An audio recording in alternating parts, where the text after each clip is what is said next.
100 milliards de galaxies, 10 000 milliards d'étoiles et autant d'exoplanètes leur tournant autour.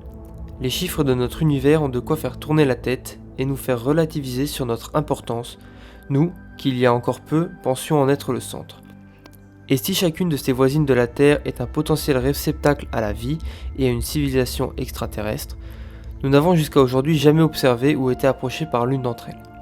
Et pourtant, à l'échelle de l'univers, l'apparition de la vie sur Terre, il y a 3,6 millions d'années, est assez récente.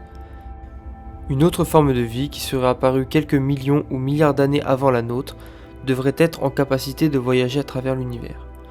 Mais alors, comment se fait-il que nous n'en ayons encore aucun signe ? Et s'il y avait quelque chose qui bloquait ces avancées, qui empêchait les civilisations de se développer, qui, à un moment donné, stoppait l'évolution de la vie ? Une théorie développe cette idée, celle du grand filtre.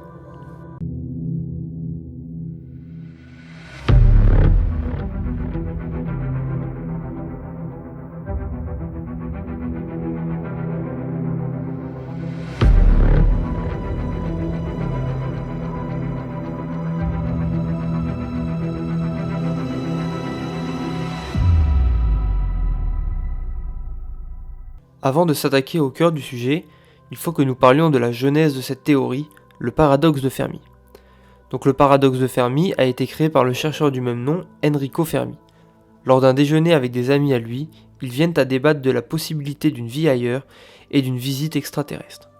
À la suite de ce déjeuner, Enrico publiera une série de questions qui composera le paradoxe de Fermi et que l'on peut résumer en une seule. S'il y avait des civilisations extraterrestres, leurs représentants devraient être déjà chez nous.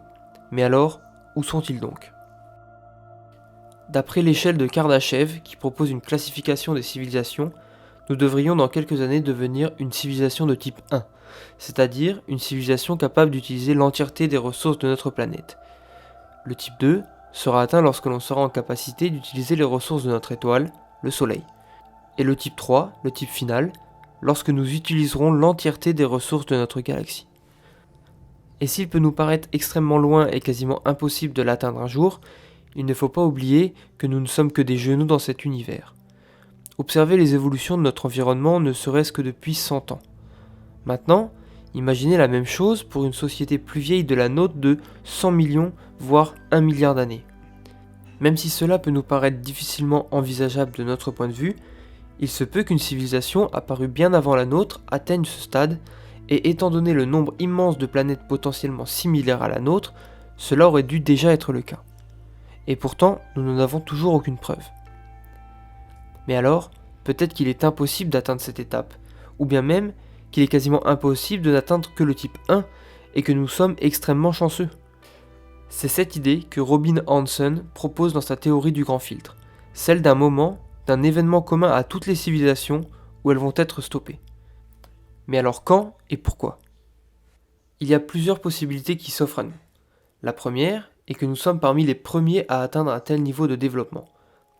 Des événements tels que des supernovas ou des explosions de rayons gamma rendaient peut-être jusqu'à peu l'univers inhabitable et empêchaient l'apparition de la vie.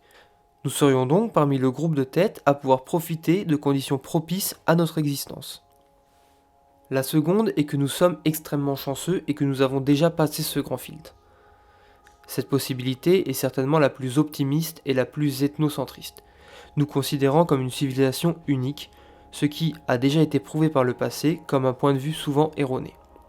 Mais si elle s'avérait vraie, eh bien cela nous mettrait aussi un poids important sur les épaules, puisque nous, petits terriens, aurions l'entière responsabilité de la sauvegarde de la vie et devrions donc tout faire pour la préserver.